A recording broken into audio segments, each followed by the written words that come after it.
بسم الله الرحمن الرحیم. موږ سره چې کوم ډي کیو ایل یا ډیټا کويري لینګویج دی په اس کیو ایل کې دا موږ سٹارټ کړی وو. کسټمایز سرچینګ یا کسټمایز سلیکشن موږ په مختلف قسم ایکسټرا چې کوم موږ سره اپریټرز دي، وایل کارډز دي یا کلاس دي، په دغه باندې موږ چې کړی شو کسټمایز سرچ کړای شو. فار ایگزامپل دلته په ویر کلاس کې موږ سره یو کی ورډ دی چې موږ ورته څه لیمټس په لیمټ باندې موږ چې کړی شو موږ کو غواړو په خپل ډیټا کې په یو سپیسیفیک رینج کې په ویر کې د ننه موږ چې کړی شو موږ څه سپیسیفیک ډیټا مطلب دا په کمپلیټ ډیټا کې لیټ سي مو سره 16 ریکارډ دي د 1 نه واخله تر د 16 پورې د 1 نه واخله تر 16 پورې زه په کوم ځای کې چې وغواړم په دغه لیمټ سره چې کړی شم څه سپیسیفیک ریکارډز دا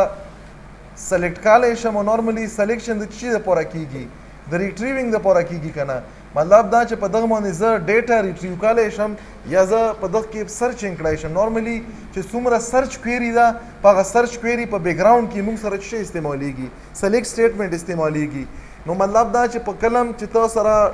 د ډیټا سایز زیات وي او په لارج ډیټا کې ته سپیسیفیک کرایټیریا په بیس باندې لیمیټډ ډیټا راخلي نو یو لپاره موږ سره دا یو جنرالایز سینټیکس دی. ګوره دلته چې کوم مطلب دی سلیکټډ کالم مو لیکلي دا تاسو داسې هم لیکلی شو لکه ولیکو چې سلیکټ نه بعد ولیکو اسټریک مطلب دا چې څومره کالم هم په دغه ټیبل کې دي. دغه نه بعد ولیکو فرام چې کوم یو ټیبل دی د ټیبل نامه یغه نه بعد دا ویر چې کوم دی ګوره دام کیورډ دی دام کیورډ دی ویر دلته بس کنډیشن تاسو سره وي د کنډیشن نه بعد به څه شی ولیکي دا چې کوم لیمټ دی دا لیمټ دا موږ سره کیورډ دی دا پیله په سٹارټ کې چې ما کوم ولیکل او دلته ته شی ورکالی شي دلته ته ولا نمبر ورکالی شي مطلب دا نیومریک نمبر په بیس باندې دا کار کوي. مثال 2 شولو 3 شولو ان سون چې څومره ته ولا ورکوي. اوس دغه په بیس باندې د دغه کنډیشن کې مثال په دا کنډیشن کې زه څه استعمالام مونږ چې دغه مخکې کوم وکړو فار ایگزامپل ان پکې زه استعمالام په ان کې په یو سپیسیفیک فیلډ باندې ما څه وکړو یو رینج واخیستو په دغه رینج کې چې زه وغواړم چې زه څومره ریکارډ راولم ګوره په دغه ان باندې ما څه وکړلو په ان باندې ما ډیټا لیمیټډ کړله دا یو کنډیشن شولو په دغه ما چې ډیټا لیمیټډ کړه فار ایگزامپل په دغه 16 چې کوم کالمز یا کوم ریکارډ دي په دغه کې ما دلته په ان کې څه ولیکلو چې 1 2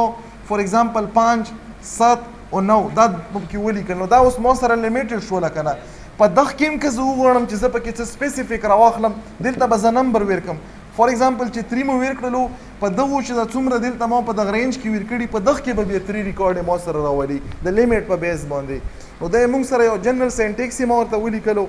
دلته یو څو ګوره چې دا کوم قسم کار کوي. فار ایگزامپل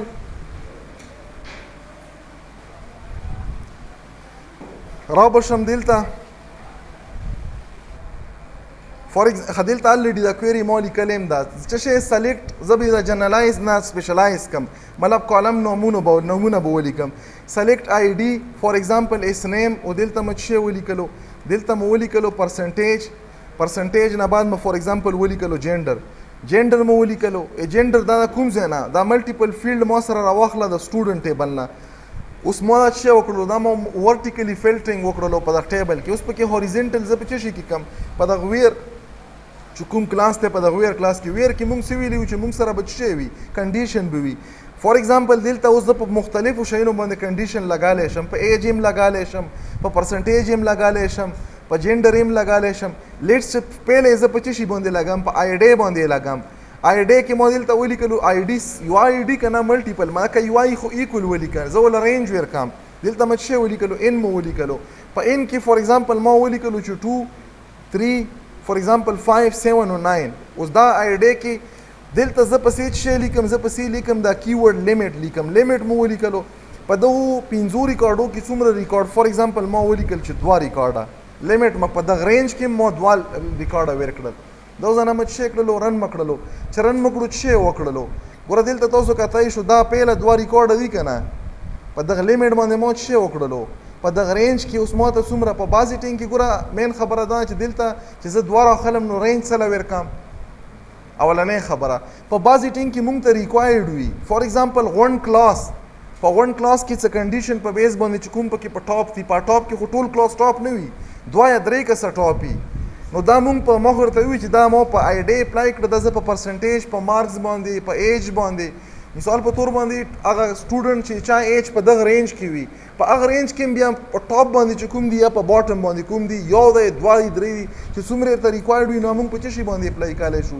موږ په دغه یا مثال دلته مو څه کړلو لیټس چې دا متري کړلو مطلب دا چې په دغه کې دا سټوډنټس دي په دغه کې ټاپ 3 کا لیټس دا په مارکس باندې وي ټاپ 3 پکې کوم دي دغه ځنه مرن کړلو نو دای مو سره څه وکړلو په دا کمپلیټ کلاس کې په دغه رینج کې چې دا کوم مو ور کړی په دغه کې چې کوم ټاپ دي حالان کې دا فعل حل په ټاپ باندې نه دي مو پر نمبر باندې وکړلو خو دا په مارکس باندې امپوسیبل دی